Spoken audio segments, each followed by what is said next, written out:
We continue with the animation here, and I am going to do at this point a little bit more work on the arms of the character. We got a little bit of an offset on the head, but I'm going to do a little bit more animation on those arms.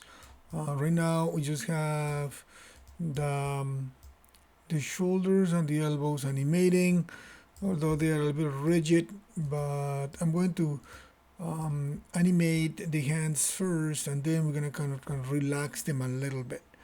So let me do the hands first, the wrists to be more precise. I have the wrists. There's sort of movement, but they are not doing a very drastic move. And we have the fingers, so I'm going to relax the fingers again in frames 1, 13, and 25.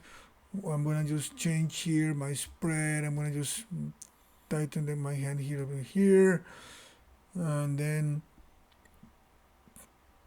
I'm going to maybe modify the bending of them. That way they are not all the same rigid. I'm gonna get the finger one index a bit open, and then this one a bit curled, and pinky a bit curled like that, so it feels a bit more relaxed. And then the thumb just a bit more relaxed there. I'm gonna keyframe that. I'm gonna do that, repeat that same number on my frame 25. So then in frame 13 I'm going to relax them, so they kind of go in. So I'm gonna go with the index like that, and then my other one maybe a bit more, and the ring a bit more, a bit tighter, and then the pinky, I'm gonna try to make it a bit more random there. So it's not all of them doing the same thing. I'm gonna do them thumb a bit more small. See how that looks. It's all a matter of testing it. So we don't want it to be too, um, all of the fingers moving equally. Let me just pull back a little bit.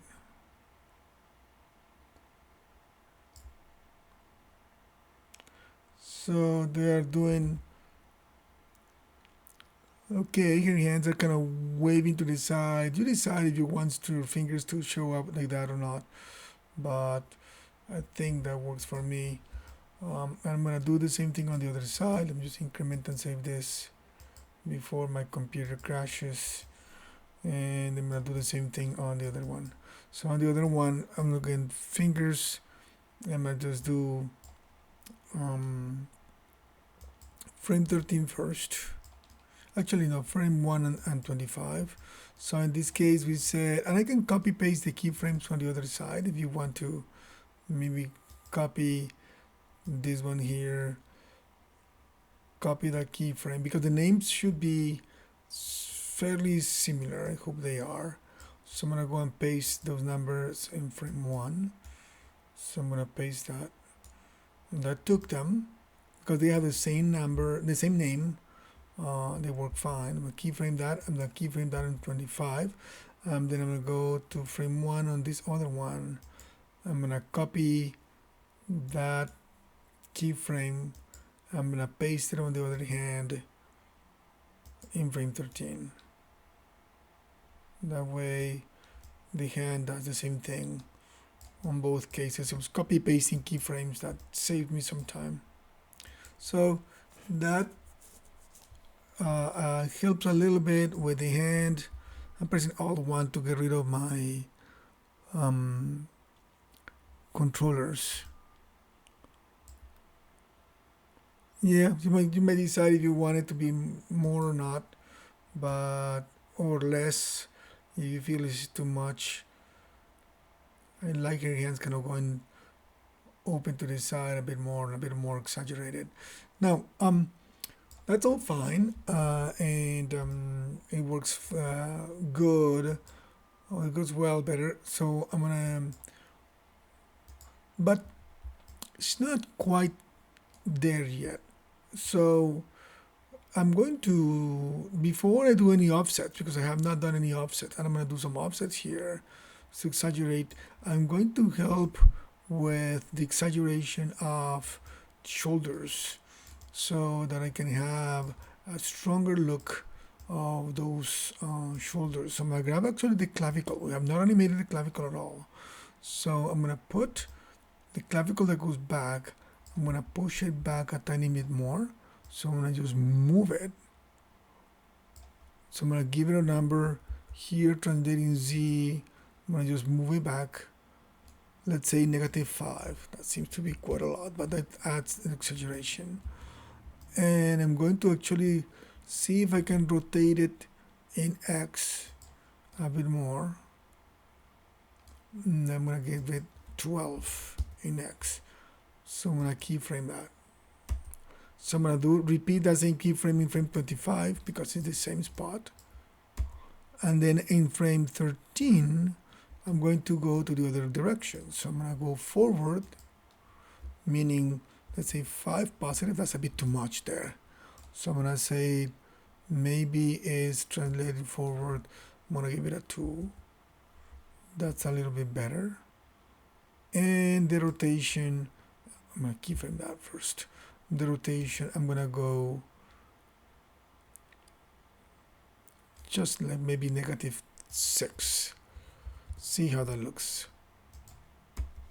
So that makes the shoulder a bit more exaggerated, and you may move it up or down if you want. If you want to give the effect of exaggerating. Remember the front view that we did.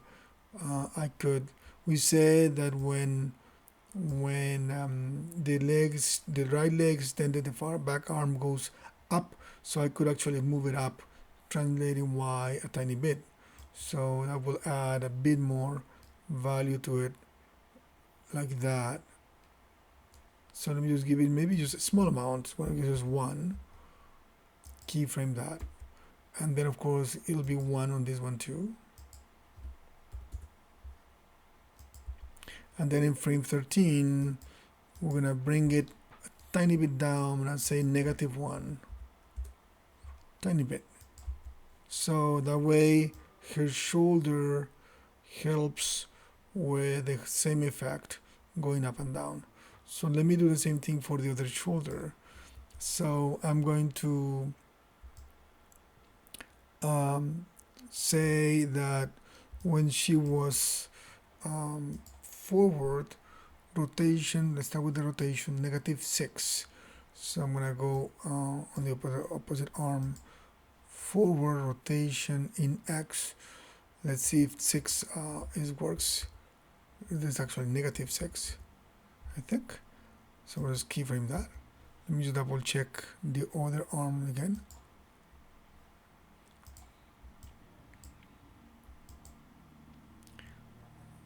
Yeah, I think it's equal there. So -6.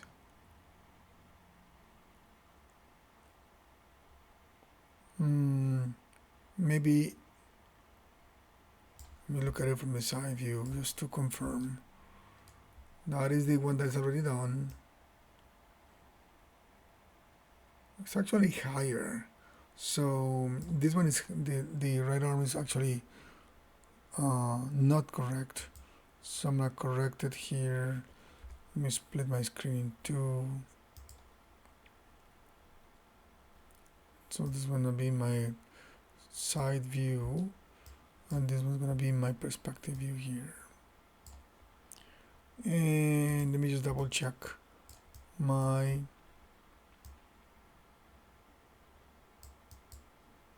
what happened. I just lost it. Let's see, this is gonna be my side view, and this is gonna be my perspective view. Okay, so this one is a bit too high, and I had -6. Let me give it a 6 positive. I think it's 6 positive, the value. Just comparing both arms. you want to see the arm reaching at the same height. Okay, so that means that this one is going to be in frame 25, it's going to be the same value, and then in frame 13 is going to be whatever value the other one has when it's in the back, meaning rotate, actually I'm talking about clavicle here, rotate in X 12. So let me do that one here. Rotate in X 12. Let's see what it does. Is it possible that it's negative 12? Probably. Let's put a keyframe there and compare it. So comparing that one to that, let's see at this angle here.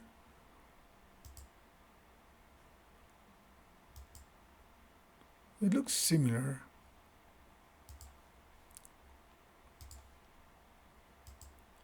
This one's about 12. I'm looking at this angle there. Let me use double check it one more time.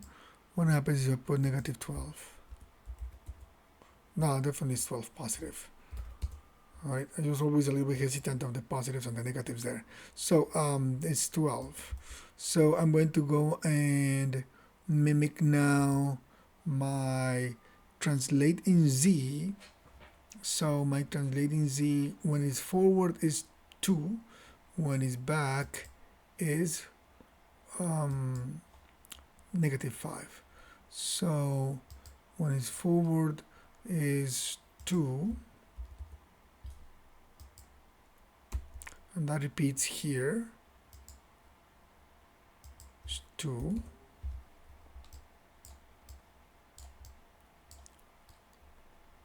All right, and when it's back of negative 5. That's very exaggerated. Let's double check that.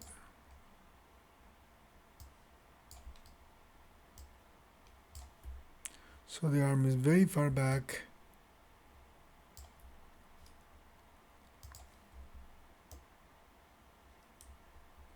But yeah, it's exaggerated as I want it to be exaggerated. So if I look at her in the perspective view, I haven't done the up and down, so I can see her shoulders doing a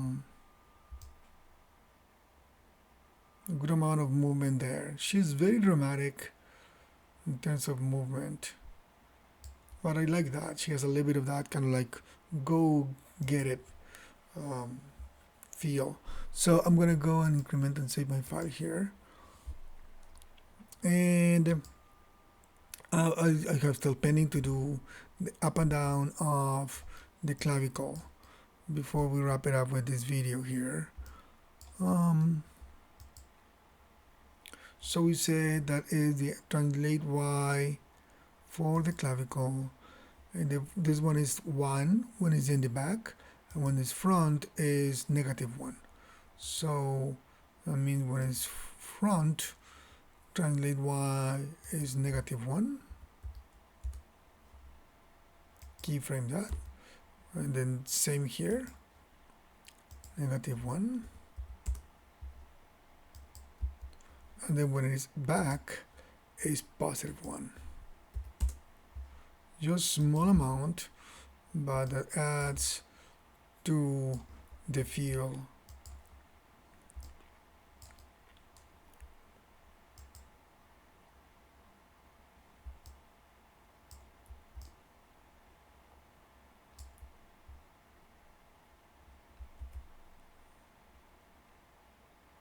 Okay, I think I'm getting there. I like her rotation on her shoulders, and her hips are getting pretty good rotation too. Increment and save now, and we continue in the next video.